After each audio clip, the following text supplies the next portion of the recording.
Hi everybody, Scott here. In this video, I'm going to talk about narcissism as one topic and how it can connect to things of the spirit, and then might lead on to other areas. But I just wanted to, introduce this idea that for some people, when they're thinking of the narcissist situation and doing their research, it's very much on the psychological, on the emotional, and on the dynamics and all of that, which is absolutely helpful and necessary and certainly part of it. Not many people look at it, I think, through the lens of the spiritual. And even though I think on one level everything's spiritual, I think there can be some language that can help explain some of the dynamics that go on, that help bring a clarity or an awareness that is more powerful than psychology can bring. But just to maybe lay down a few ideas, the first one being that I've encountered that, and I've heard others share stories when they've been dealing with a narcissistic relationship, that at some point strange things happen that may be better explained or seen through the lens of the spiritual. Now, some of this is about one's spiritual discernment, their ability to discern the spirit behind things. And so some people can report, when I was talking to them, I just felt this evil looking at me. I felt this, something was like something behind their eyes that was looking at me, and it didn't like me very much. This kind of idea. Now, it could be argued that that could be just a psychological phenomenon, but others can report feeling attacked in their dreams by people, by the narcissist, like in their dream time. But it has this feeling and this experience like it's not a dream. It's like a spiritual attack that's happening within the dream. And other dynamics that I can't think of on the top of my head, but just other dynamics that go on in the natural that have an eerie feel to them that seems otherworldly. It's like, well, this has never happened to me before. These set of circumstances or something like that hasn't happened to me before. When I'm with so-and-so or so-and-so, this stuff doesn't happen, but when I'm with this person, this other weird stuff is happening. And I think it could be helpful to see it through a spiritual lens. I would like to take a moment just to let you know that I'm a professional counsellor and have been practicing since 2009. If that is of interest to you, feel free to email me, or if you would like more information, please visit my website. So I have heard of people talk about that, like in their childhood. So this could be an example that could be overlaid onto this other area. So where, a child growing up, it was a very fearful environment growing up. There was like hostility, dad's anger, mum's hostility, these sorts of things, creating a very scary environment. And a child can, within themselves, they can remember this, the moment where they'll like,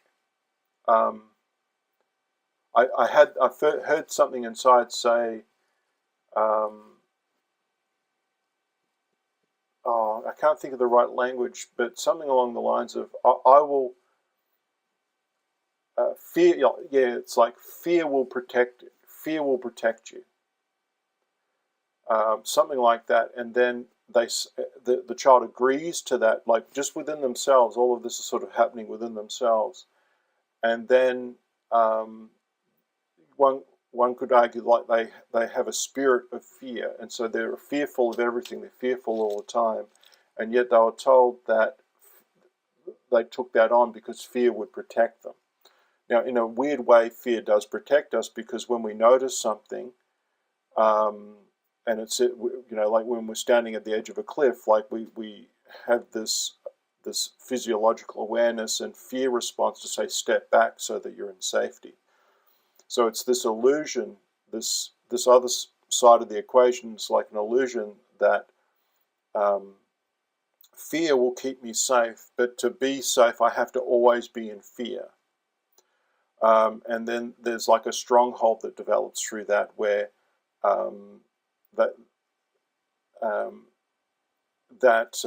because of that, it's kind of hidden. The spiritual fear element is hidden underneath a natural fear. It's like, well, they look scary. I can't go over there. I won't walk down that street, and this sort of thing. On the surface, it might appear rational, some of it, but it's more of a stronghold where the person is controlled by fear.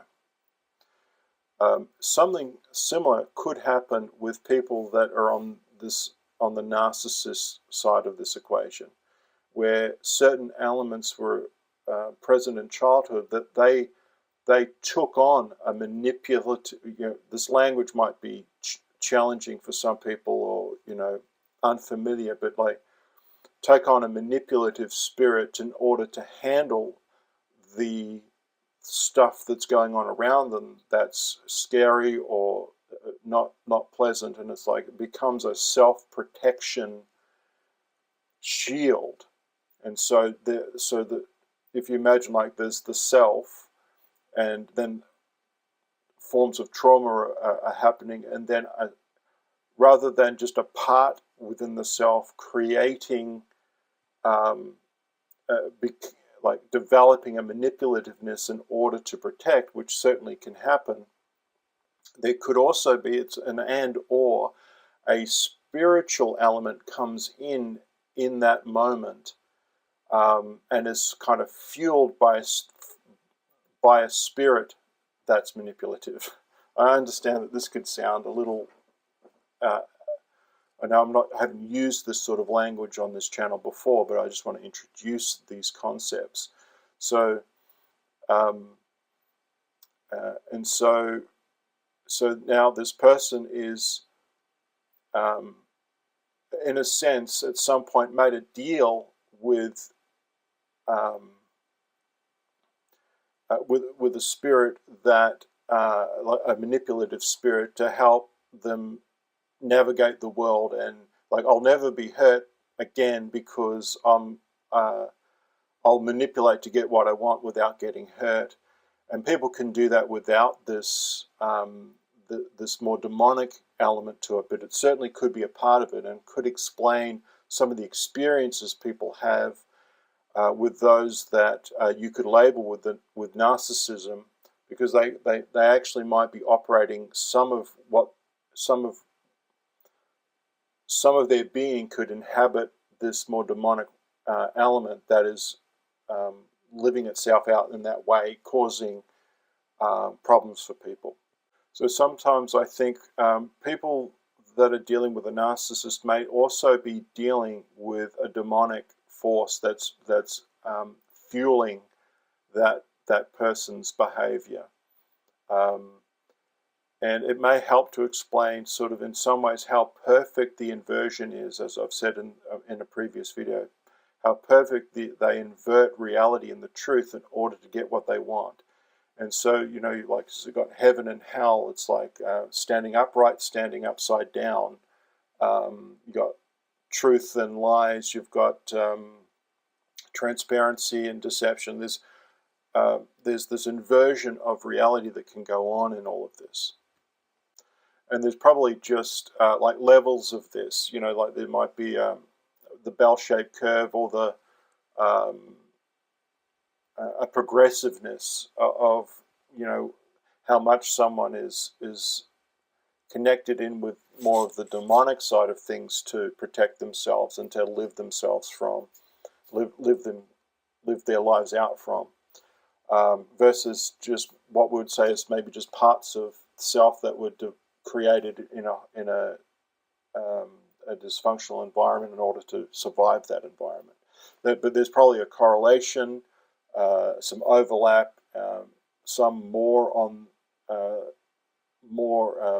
hideous in that sense of living from this more demonic realm of things versus maybe a more shallower version. I'm not sure of the exact language, but so there's not one size fits all. There's always a complexity to a lot of these things that need to be factored in. But in this video, I just wanted to, I guess, unpack to some degree and introduce this idea of the spiritual in this respect, because I think it can be helpful to some people. You know, there are some stories in the Bible that help us to maybe see some of this in action when it comes to Ahab and Jezebel, and how Jezebel manipulated and orchestrated events to kill the farm. I think it was grapes, a vineyard, and because Ahab. Sorry, hopefully I said Ahab earlier. Ahab wanted the vineyard, and the man wouldn't sell it to Ahab, and he got whingy and moany, and then Jezebel went behind his back, got the man killed so that Ahab could get the vineyard. So there's murderous kind of element to all of this, and how the Jezebel story with Elijah, which is a whole other story which you can read. But you know, on one hand, Elijah is walking in the power of the Spirit, doing miraculous things. Then all of a sudden, Jezebel, just Jezebel threatens the life of Elijah after Elijah did some things spiritually, and then Elijah ran for the hills. And it's like this idea of there's this man walking in the power of the Spirit doing miraculous things, and then this lady threatens his life and he runs to the hills in terror.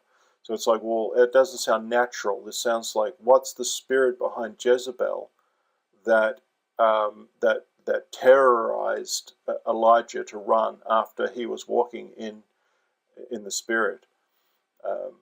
And I think that there is a reality that the spirit behind Jezebel it's not so much the words that are used, but it's the spirit behind the words and behind the threat, if you like, that somehow has a unique frequency that can terrorize people that walk prophetically and have a prophetic edge to who they are. There's an intimidation that can go on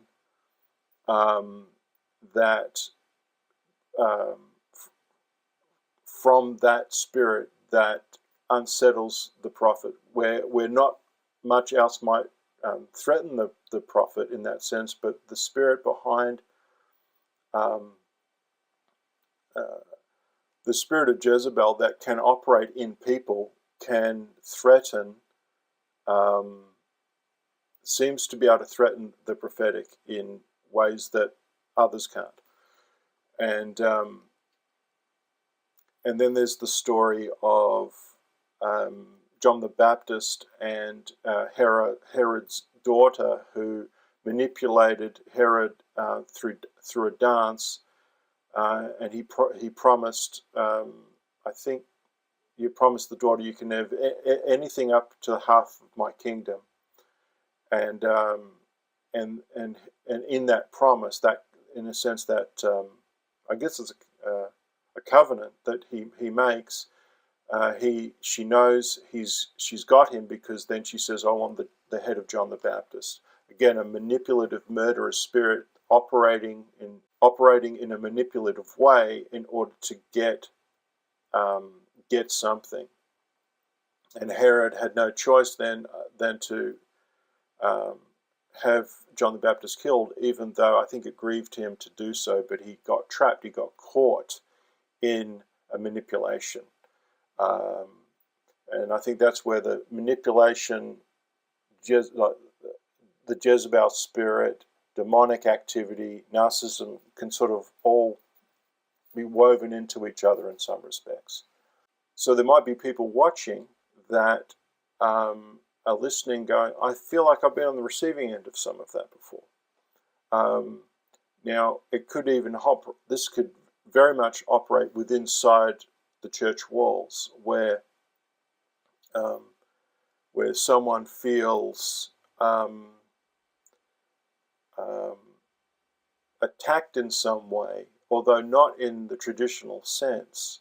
Just feel that intimidation, feel like they may feel like they're a sheep amongst wolves, although thinking at the same time, but why? I'm around my Christian brothers and sisters, or I'm in this group with fellow believers, so why am I feeling this other thing going on here?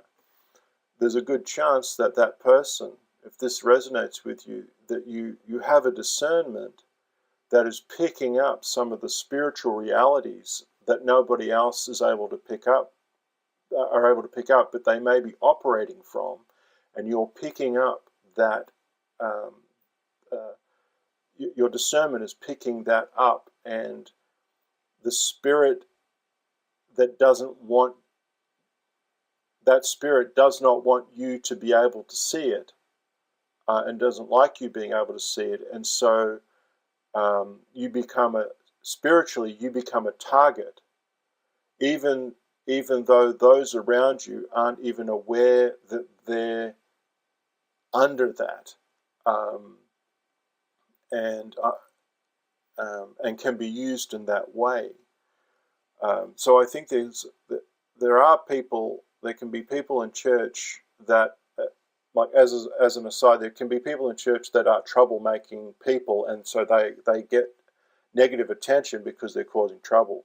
But there can also be people that are innocent in that sense, and are feeling targeted in a spiritual way within that scenario, and feeling condemned by it, when actually what it might be saying is you have a gift of discernment, and the spirit that some of the spirits, you might be discerning some of the spirits that are operating or over that church that aren't of Christ. You may have ability to see it, and it doesn't want to be seen. It wants to stay hidden, and so you become a target. And the way you can be targeted is unique, and you could notice a lot of things happening outwardly, like actual behaviors, actual language that's being used,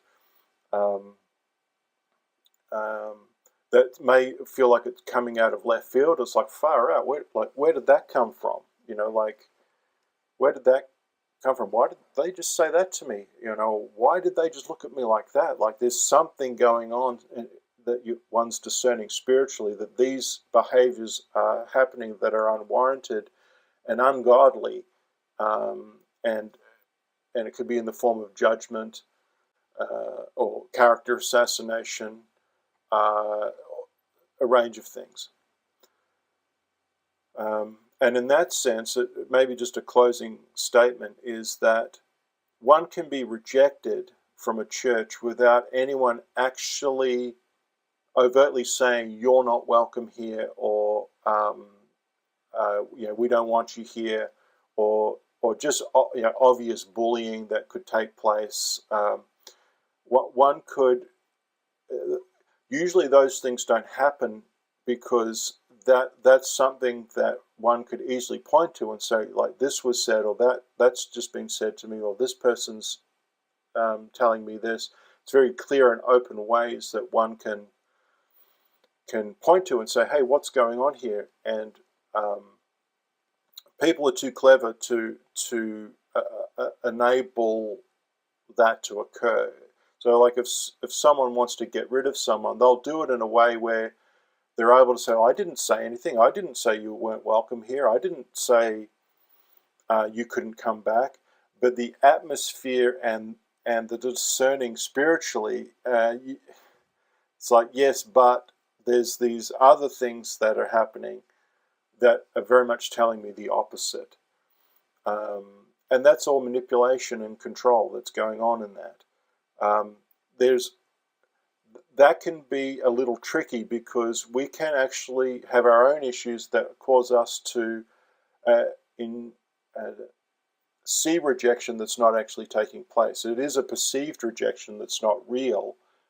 So it does move us into that realm where it's like, am I making this up because of my stuff and creating this and projecting this, which can be possible. But that doesn't exclude all of these situations where actually it could be somebody who's operating, who has a prophetic gifting, who's able to has very clear and strong discernment, or the potential to have very strong and clear discernment, that is walking within a church that aren't operating under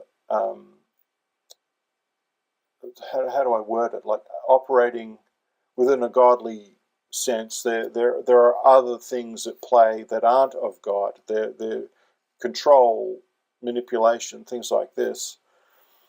So there could be someone who's in that environment, picking up that energy, picking up their discernment is picking up things that don't look right, that don't sound right, but to the natural ear, no one notices anything, and feels an intimidation and a discomfort because of what they can discern.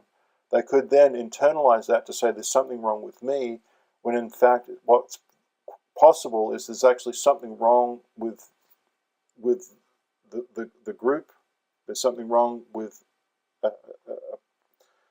some of the congregation. Like there's something wrong going on externally that the person is well, you could say intuiting, but also discerning, that makes them a target and makes them uncomfortable.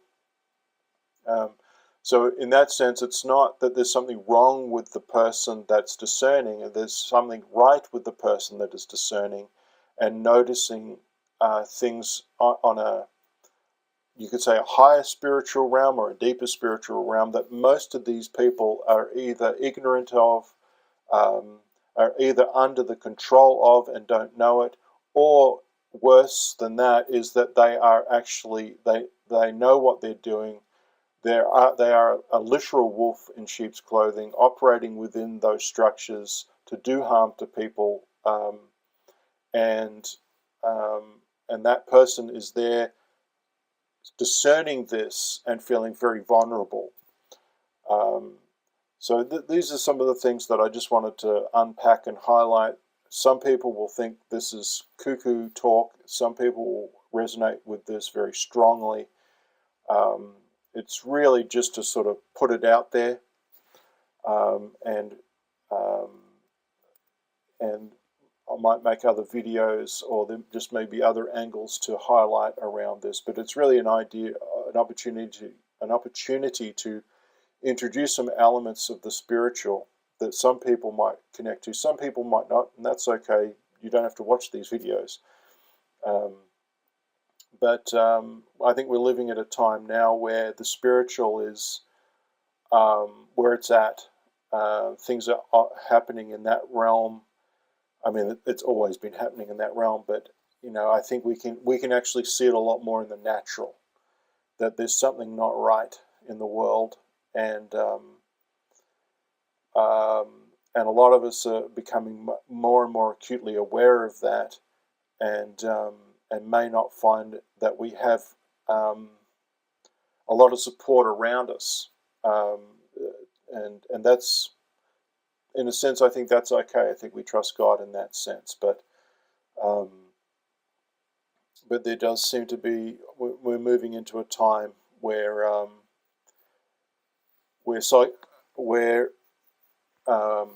psychology is not enough.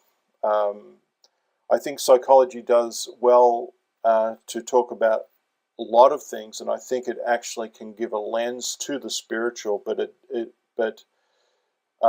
it's limited too in its language, I think, and in maybe some of its conclusions. It's helpful to look at things in the natural, but when we can look at things through the spiritual lens, it helps to inform the natural in ways that the natural can't explain. So anyway, I think I've rabbited on long enough in this video. I hope this video finds you well, and I'll see you in another video. For those that may wish to support my video making, I do have a Patreon account. Support can start at as little as $1.50 Australian per month. In exchange for your support, you're able to access the videos about 1 week before they go live on YouTube.